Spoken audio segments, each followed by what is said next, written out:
함께 은혜 나눌 말씀 고린도 전서 16장 21절에서 24절까지 말씀입니다.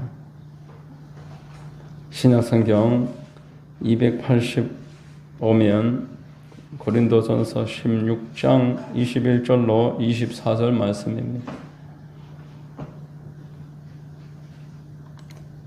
제가 봉독하겠습니다. 나 바울은 친필로 너희에게 문안하노니 만일 누구든지 주를 사랑하지 아니하면 저주를 받을지어다. 우리 주여 오시옵소서. 주 예수 그리스도의 은혜가 너희와 함께하고 나의 사랑이 그리스도 예수 안에서 너희 무리와 함께 있을지어다. 아멘. 할렐루야. 아멘. 주일 오전 예배에 나오신 여러분들 주님 이름으로 환영하고 축복합니다. 우리 옆에 분과 한번 인사하겠습니다. 참 잘 오셨습니다. 참 잘 오셨습니다. 저는 봉독해드린 본문 말씀 통해서 주를 사랑하면 이와 같은 제목의 말씀 전하겠습니다. 성령께서 역사하실 줄로 믿습니다. 자, 한 서기관이 예수님에게 묻습니다. 가장 큰 계명이 무엇입니까? 이렇게 물었을 때 우리 주님이 하나님을 사랑하는 것이 첫째다. 둘째는 그와 같은데 이웃을 내 몸처럼 사랑하는 것이다. 이렇게 주의 계명을 일목요연하게 말씀을 했습니다. 자, 하나님을 사랑하는 것, 이것이 성도의 본분입니다.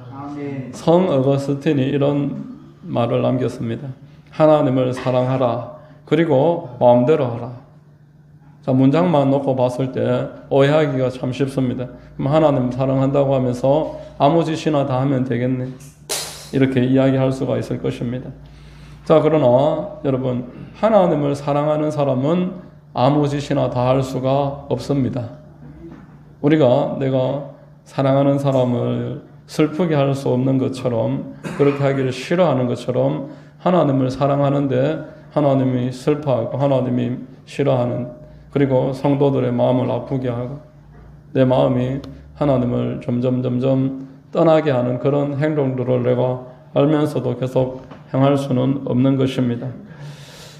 자, 오늘 본문은 사도 바울이 고린도전서를 통해서 마지막으로 남기고 있는 인사입니다. 사도 바울은 시력도 나빴고 여러 가지 이유로 다른 사람이 편지를 대피를 했습니다.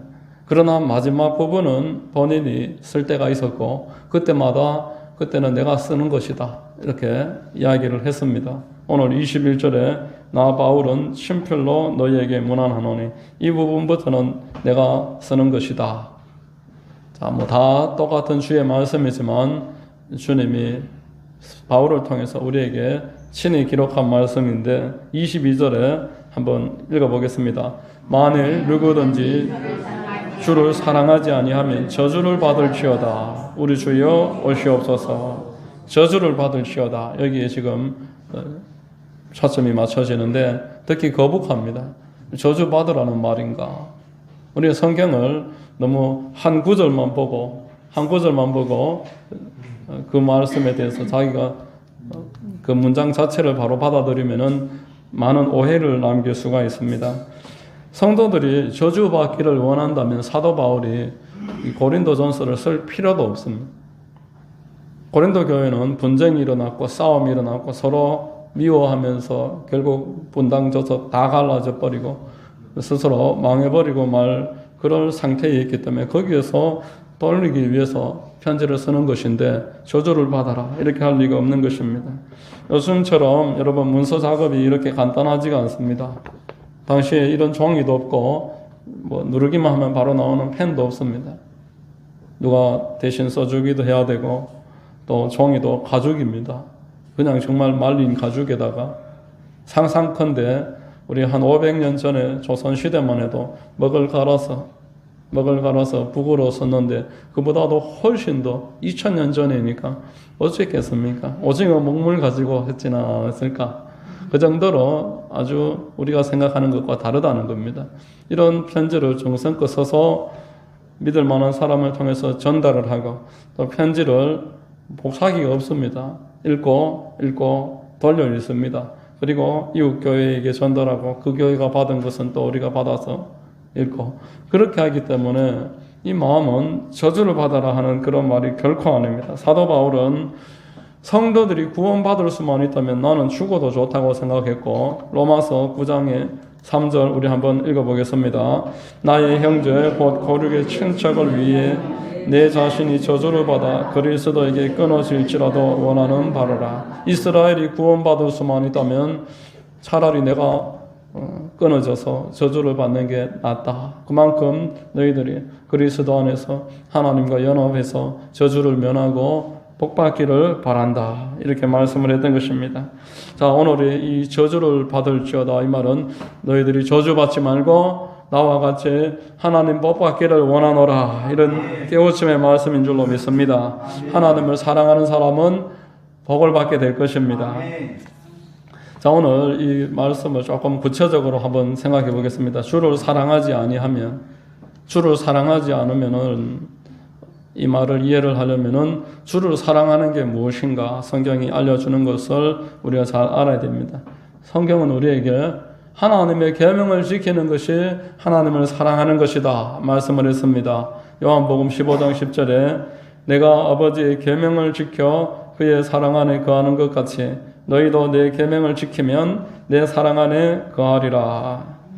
자, 여러분, 첫사람 아담과 하와가 에덴 동산에서 계명을 버렸지요. 이때 마귀가 짐 싸들고 하나님을 떠나라고 유혹한 게 아닙니다. 에덴 동산에서 다른 곳으로 옮겨라고 그렇게 미혹한 게 아니었습니다. 다만 하나님의 말씀을 어기게 했습니다. 하나님의 말씀을 반대되도록 했습니다. 지금도 마찬가지입니다. 마귀가 성도들을 미혹할 때 교회를 다니지 마라, 싸워라, 뭐 이렇게 아주 극단적으로 명령을 내리는 게 아니고 유혹을 하는 게 아니고 마귀가 하나님의 말씀을 흐트러 놓습니다. 계명을 따르지 않아도 된다. 세상에 말씀대로 다 사는 사람이 어디 있나? 말씀대로 안 산다고 지옥 가는 거 아니다. 지옥에 가는 게 아니다. 예, 물론 여러분, 우리가 기도하지 않고 주일날 교회 안 온다고 지옥 가는 게 아닙니다. 우리가 지옥 가지 않으려고 주일날 교회 나오는 것도 아닙니다. 다만 우리가 말씀대로 살지 않으면은 내 마음이 하나님에게서부터 점점 내가 멀어지는 겁니다. 에덴 동산에서 범죄한 아담과 하와는 하나님의 낯을 피해서 숨었습니다. 내가 하나님을 피하니까 하나님의 말씀도 듣기가 거북하고 점차 예배에서 자기 스스로 멀어지니까 하나님에 대한 사랑이 식어져 가는 것입니다. 그래서 성경은 우리에게 하나님을 더 가까이 하라 말씀을 했던 것입니다. 예수님도 마찬가지입니다. 겟세마네 동산에서 마귀가 유혹하고 육신이 거절을 하지만 하나님의 계명을 붙잡은 줄로 믿습니다. 오늘날 예수의 영이신 성령이 우리 안에 오셔서 하나님의 말씀을 가까이 하게 만드시는 것을 기억하시기를 주의 이름으로 축원합니다. 요한복음의 14장 25절 26절 같이 한번 읽습니다. 내가 아직 너희와 함께 있어서 이 말을 너희에게 하였거니와 보혜사 곧 아버지께서 내 이름으로 보내실 성령 그가 너희에게 모든 것을 가르치고 내가 너희에게 말한 모든 것을 생각나게 하리라. 하나님의 말씀을 성령께서 계속 생각나게 만들어 주신다라는 것입니다. 여러분들이 집에 누워있다가 갑자기 기도가 하고 싶다. 그때는 꼭 새벽이 아니라도 그 자리에서 무릎을 꿇고 기도할 때 하나님이 여러분의 기도를 통해서 놀라운 역사를 하십니다. 예배가 드리고 싶고 복음을 전하고 싶고 성경을 읽고 싶고 봉사가 하고 싶고 누구를 돕고 싶고 이런 마음은 성령의 감동인 것입니다. 오늘날 교회가 성령의 은사에 치중을 하다 보니까 성령의 감동을 소홀히 할 때가 대단히 많습니다. 성령의 감동을 무시해버리고 마는 것입니다. 여러분, 성령이 우리 안에 지금도 내주하심을 믿으시기를 바랍니다. 내 안에 계신 성령께서는 가만히 구경하시는 분이 아닙니다. 계속 감동을 주셔요. 하나님의 말씀을 생각나게 해주십니다. 이 말씀을 내가 지키기를 기뻐하도록 내 마음에 계속 이끌어 주셔요. 이렇게 말씀을 귀 기울여서 듣다 보면은 내 생각과는 전혀 다른 결과가 나옵니다. 그래서 지나고 나면 하나님이 그때 말씀하신 거 순종하니까 이런 결과가 나오는구나. 그런 경험이 생깁니다. 그러다 보니까 또 듣게 되고 말을 잘 들으니까 성령께서 계속 감동을 주셔서 여러분 많은 분들이 내가 하나님이 이런 말씀하셨다. 이렇게 말씀하셨다. 이게 소리가 들리는 경우도 있겠지만 특별히 성경이 생각이 나서 그 생각을 감동으로 받고 순종한 것인 줄로 믿으시기를 바랍니다. 여러분 예를 들어서 한번 이렇게 말을 했는데 안 듣는 사람이 있어요. 어디서 만나자 했는데 안 오는 사람이 있어요. 그러면 어떻게 하시겠습니까? 하나님이 감동을 계속 주시는데 계속 우리한테 무시당하시겠습니까? 감동을 계속 주시는데 안 듣는데도 했던 말 빠하고 알람처럼 안 일어나는데 계속 알람이 울리잖아요. 그것처럼 그렇게 하시는 법이 없습니다. 인격이십니다. 성령님은 인격이신 줄로 믿으시기를 바랍니다. 우리에게 감동 주셔서 좋은 결과 주시고 잘 듣는 자들은 그것에 민감해져서 계속 듣게 되고 그래서 하나님이 나와 함께 하심을 느끼게 되고 경험하게 되는 것입니다. 우리 하나님이 주를 사랑한다. 주를 사랑하라 하는 것은 주의 계명을 지키는 겁니다. 인생 사용 설명서인 이 하나님의 말씀, 이 하나님의 말씀을 읽을 때에만 성령의 감화 감동이 있게 될 줄로 믿습니다. 우리 하나님의 그 사랑을 저와 여러분들이 성경을 통해서 계속 경험하게 되고 그래서 하나님을 더 사랑하는 것을 계속 결정하고 선택해야 됩니다. 아니면은 세상을 사랑하게 됩니다. 둘 중에서 우리는 늘 갈등합니다. 육신의 소욕과 성령의 소욕에서 요한일서 2장 15절에 이 세상이나 세상에 있는 것들을 사랑하지 말라. 누구든지 세상을 사랑하면 아버지의 사랑이 그 안에 있지 아니하니. 하나님이 나에게 계속 감동 주실 때 순종해서 그러면 하나님 더 사랑하게 되고 그러나 반대로 하나님 순종하지 않고 세상을 계속 선택하고 육신을 계속 쫓으면 하나님의 사랑과는 동떨어진다. 하나님의 사랑은 하나님의 말씀을 사랑하고 따르는 것인 줄로 믿으시기를 바랍니다. 자, 그리고 저주를 받을지어다 했는데 저주는 무엇인가? 여러분, 저주는 어디서 왔을까요? 저주는 하나님이 특별히 만들었습니까? 창세기 1장 읽어보니까 하나님이 빛이 있으라 이렇게 이야기를 하십니다. 빛은 하나님이 만드신 줄로 믿습니다. 그런데 어둠은 있어라 이런 말씀 없습니다. 그런데 바로 아래에 보니까 빛과 어둠을 나누사. 빛을 만드니까 어둠이 만들어지는 겁니다. 여러분 빛을 비추면 그림자가 생기지 않습니까? 이렇게 어둠이 만들어졌습니다. 저주도 마찬가지입니다. 저주도 하나님의 말씀을 어기면서 죄를 지으니까 죄의 결과가 저주입니다. 저주가 죄로 말미암아서 생겨난 것입니다. 로마서 6장 23절에 죄의 삭은 사망이요 라고 했습니다. 이 사망으로 가는 과정이 저주입니다. 죄의 삭은 곧 저주입니다.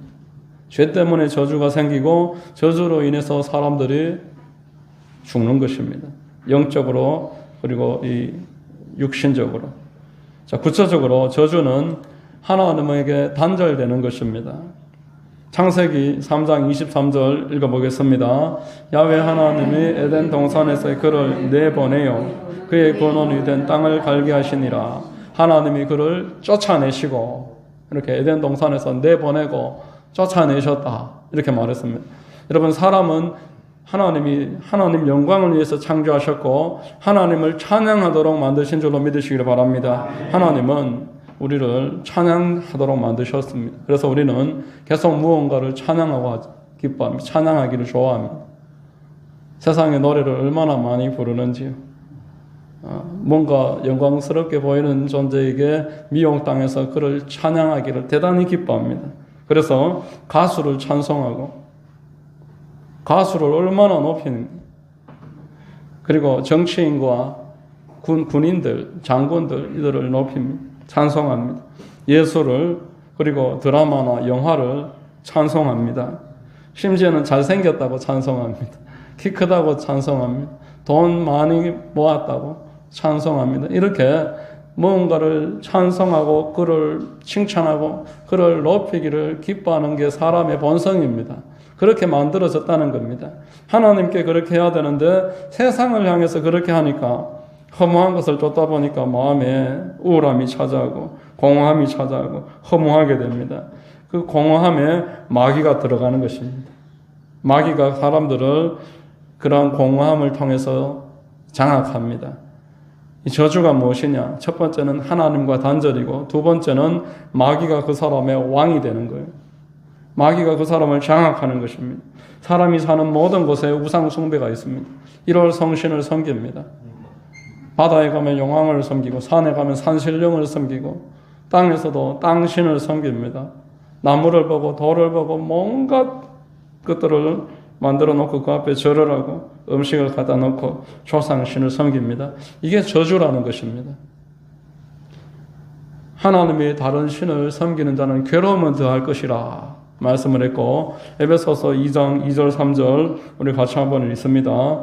그때에 너희는 그 가운데서 행하여 이 세상 풍조를 따르고 공중의 권세 잡은 자를 따랐으니 곧 지금 불순종의 아들들 가운데서 역사하는 영이라.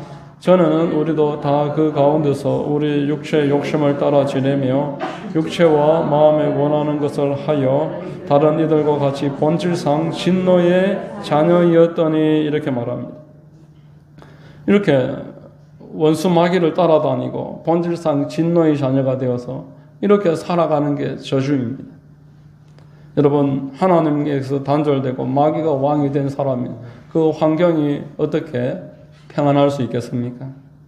부모를 떠나서 사기꾼을 따라다니는 사람이 집을 잃고 정처 없이 헤매는 사람이 어떻게 평안할 수 있고 어떻게 건강할 수 있고 어떻게 행복할 수 있겠냐는 것입니다. 이 환경이 문제가 생깁니다. 돈의 노예가 되어서 살아갑니다. 돈을 벌기 위해서 수단과 방법을 가리지 않고 부모 형제를 떠나버리고 오직 이기주의에 빠집니다. 여러분, 이 세 가지가 인생의 저주입니다. 하나님을 떠나고 마귀가 왕되고 환경이 어려워졌습니다. 원래는 없었던 일입니다. 하나님을 떠나서 범죄한 그 결과로 만들어진 저주입니다. 이 저주에서 벗어난 사람이 아무도 없습니다. 제국을 만들었던 징기스칸도 또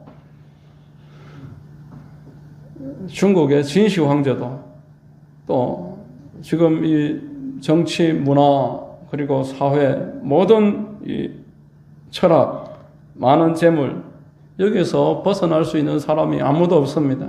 그래서 수갑 차 있는 상태라고 말을 하고 풀지 못하기 때문에 저주라고 말하는 것입니다. 그래서 주를 사랑하지 않는 사람은 지금 저주 가운데 있는 것입니다. 그래서 요한복음 3장 36절 한번 읽겠습니다. 아들을 믿는 자에게는 영생이 있고 아들에게 순종하지 아니하는 자는 영생을 보지 못하고 도리어 하나님의 진노가 그 위에 머물러 있느니라. 하나님의 진노 가운데 있으니 하나님이 지금 진노를 퍼붓기 직전의 상태에 있으니 그 사람이 어떻게 마음이 편안할 수 있습니까? 저주 가운데 있는 것입니다. 하나님은 이 저주에서 사람을 건져내기를 간절하게 사모하시고 아들을 보내주신 줄로 믿으시기를 바랍니다. 요한복음 3장 16절에 하나님이 세상을 이처럼 사랑하사 독생자를 주셨으니 이를 그를 믿는 자마다 멸망하지 않고 영생을 얻게 하려 하심이라 이렇게 말했습니다. 너무나 분명하게 저주와 축복의 기준이 예수이심을 우리 하나님이 그 아들을 보내심으로 보여주셨습니다. 영생과 영벌의 중심에 예수께서 계십니다. 자, 우리가 받아야 될 저주를 예수님이 다 받으셨어요. 우리가 받아야 될 이 모든 진노의 잔을 예수님이 다 마시셨습니다. 진노의 잔이라고 성경은 표현합니다. 요한복음의 18장 11절에 예수께서 베드로 들어 이르시되 칼을 칼집에 꽂으라. 아버지께서 주신 잔을 내가 마시지 아니하겠느냐. 여러분, 십자가가 인생이 받아야 될 진노의 잔입니다. 온갖 악독과 또 무자비와 더러운 것들이 다 모여있는 것이 십자가입니다. 이 십자가를 예수님이 잔이라고 말씀하시면서 이 진노의 잔을 예수님이 다 마신다라는 겁니다. 누가복음 22장 42절 같이 한번 읽습니다. 이르시되 아버지여 만일 아버지의 뜻이거든 이 잔을 내게서 옮기시옵소서. 그러나 내 원대로 마시옵고 아버지의 원대로 되기를 원하나이다. 이렇게 말씀합니다. 마태복음 26장도 한번 또 읽습니다. 다시 두 번째 나아가 기도하여 이르시되 내 아버지여 만일 내가 마시지 않고는 이 잔이 내게서 지나갈 수 없거든 아버지의 원대로 되기를 원하나이다. 예수님이 우리가 받아야 될 진노의 저주의 잔을 다 마시셨어요. 이 안에 온갖 악독과 무자비와 잔인한 것들, 하나님을 미워하고 대적하는 것들이 쌓여있는 그 진노의 잔을, 우리가 마셔야 될 잔을 예수님이 다 마신 줄로 믿으시기를 바랍니다. 여러분, 주를 사랑하지 않는 사람은 예수님이 그 잔을 마셨음을 인정하지 않는 것입니다. 하나님이 우리를 위해서 진노의 잔을 대속하게 하시려고 보내주신 예수 그리스도를 부인하는 것은 곧 저주다. 이것을 말하는 것입니다. 예수께서 우리를 위해 저주를 받은 바 되셨어요. 우리의 저주를 다 마셨었어요. 우리는 이제 저주받을 일이 없습니다. 예수 그리스도 안에 피한 사람은 저주에서 축복으로 어둠에서 빛으로 옮기신 줄로 믿으시기를 바랍니다. 아멘. 아브라함의 복을 받았습니다. 하나님이 눈동자처럼 지키시고 하나님의 눈동자가 여러분들이라고 성경은 말씀했습니다. 여러분, 내 눈을 내가 지키지요. 눈꺼풀이 얼마나 빨리 움직이는지. 누가 농담인지 제가 잘 모르겠는데 재채기 할 때 눈을 안 감으면 눈알이 어떻게 될 수도 있다고 하더라고요. 하나님이 사람을 신묘막측하게 만들어놔서 재채기 할 때 눈 뜨고 하는 사람 한 번도 못 봤습니다. 눈이 딱 눈썹이 움직이면서 나는 몰랐는데 눈은 스스로 눈알을 딱 붙잡아주는 거예요. 그만큼 하나님이 우리를 눈동자처럼 지키고 있습니다. 누가 여러분들 눈을 만지려고 하면은 눈이 0.1초 만에 탁 눈을 감아버립니다. 내 눈을 내가 스스로 손으로 보호합니다. 그만큼 저와 여러분들은 하나님의 보호를 받는 사람입니다. 우리는 이 하나님을 내가 어찌 안 사랑할 수 있겠습니까? 하나님이 나를 이처럼 사랑하셔서 내가 받아야 될 저주를 다 받았다는 것을 깊이 인정하고 깨달으면은 이 하나님을 사랑할 수밖에 없는 것입니다. 자, 세 번째로 주를 사랑하는 것은 계명을 지키는 것이다. 성경은 말씀을 합니다. 그런데 구체적으로 계명이 그럼 무엇이냐? 이 성경이 1700페이지가 넘는데 하나님의 계명이 과연 무엇입니까? 이거 다 지켜야지 되는데 너무 그렇게 두루뭉술하게 알고 있으면은 결국 아무것도 안 하게 되는 것입니다. 자, 먼저 요한복음 14장 21절 읽어보겠습니다. 나의 계명을 지키는 자라야 나를 사랑하는 자니 나를 사랑하는 자는 내 아버지께 사랑을 받을 것이요 나도 그를 사랑하여 그에게 나를 나타내리라. 자, 하나님의 많은 말씀 가운데서 이제 신약 시대에 이르러서 예수님 십자가에서 죽으시면서 부활하시고 제자들과 사도들에게 남기신 그 내용들을 통해서 우선순위를 바르게 해야 됩니다. 우리 주님이 이 땅에 오셔서 십자가에서 나의 저주를 다 받으신 내용, 이 내용을 내가 믿고 이 내용을 전해야 하는 것입니다. 이것을 전하는 사람이 주님을 사랑하는 사람인 줄로 믿으시기를 바랍니다.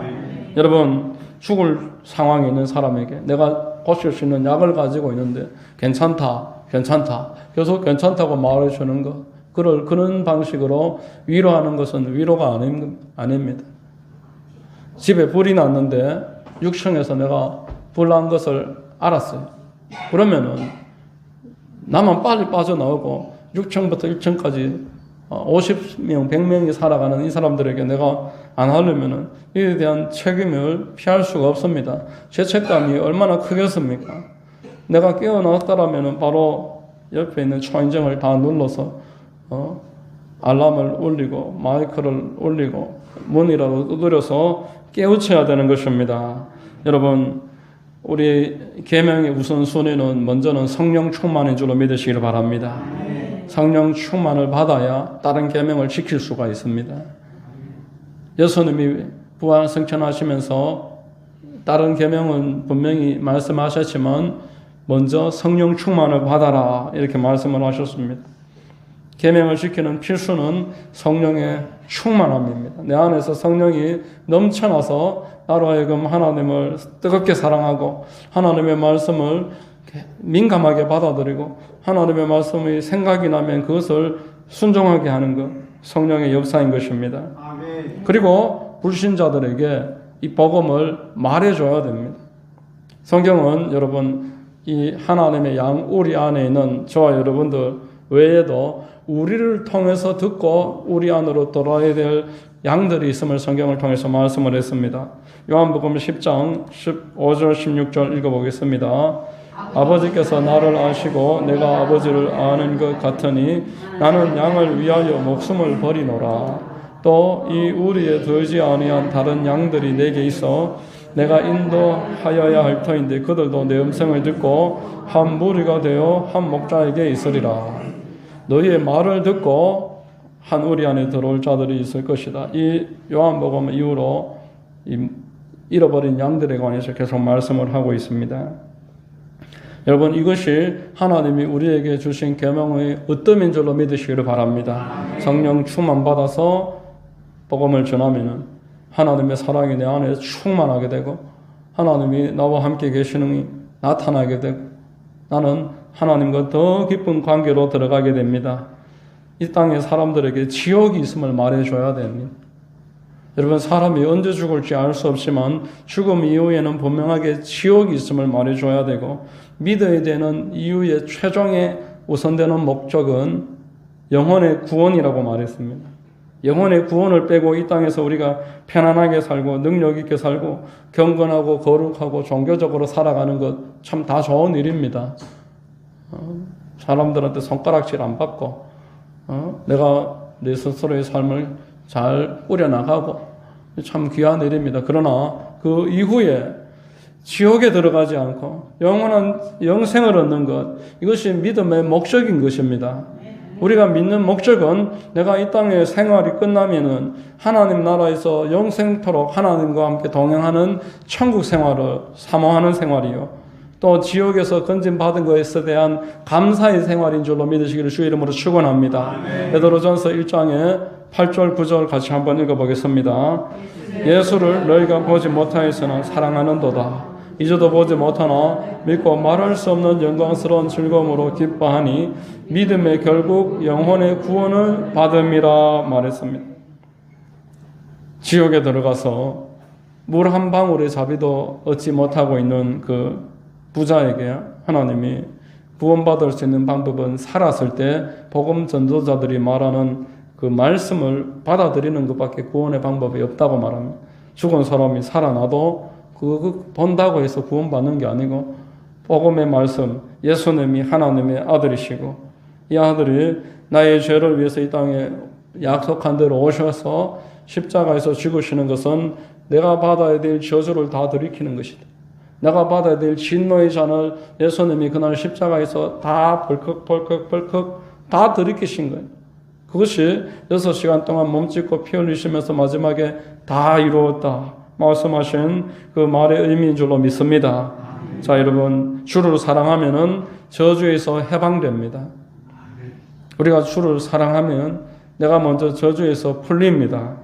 그리고 주를 사랑하면 성령으로 충만합니다. 주를 사랑하는 자가 곧 성령 충만한 사람입니다. 그리고 주를 사랑하는 사람들은 불신자들에게 복음을 증거하고 그 영혼들을 위해서 기도하는 것입니다. 할 수 있는 수단과 방법을 지혜와 능력을 함께 협력을 해서 모아 한 사람 한 사람에게 복음을 증거하는 그 사람이 주를 사랑하는 사람입니다. 이렇게 주를 사랑하는 사람이 우리 하나님이 말씀하십니다. 나도 그에게 나를 나타내리라. 주를 사랑하는 자는 복을 받을 것입니다. 이런 축복이 여러분 모두에게 넘쳐나게 되시기를 주의 이름으로 축원합니다. 기도하겠습니다. 하나님 아버지 감사합니다. 말씀을 통해서 우리가 하나님으로부터 큰 사랑을 받은 자들이고 이제 우리의 삶에는 저주가 제거되었음을 깨닫게 하시니 감사합니다. 우리가 받은 이 사랑으로 말미암아서 이제 하나님의 계명대로 성령 충만 받아 세상의 불신자들 이제 언제 지옥에 들어갈지 알 수 없는 저주받은 상태에 있는 자들에게 복음을 전해서 저주를 풀어버리고 믿음의 길, 생명의 길로 그들을 인도하는데 우리를 사용하여 주시옵소서. 우리 성도님들을 영육간에 강건하게 하시고 믿음의 표적을 더하여 주시옵소서. 하나님 긍휼과 은혜를 베풀어 주실 줄 믿습니다. 예수님의 이름으로 기도드립니다. 아멘.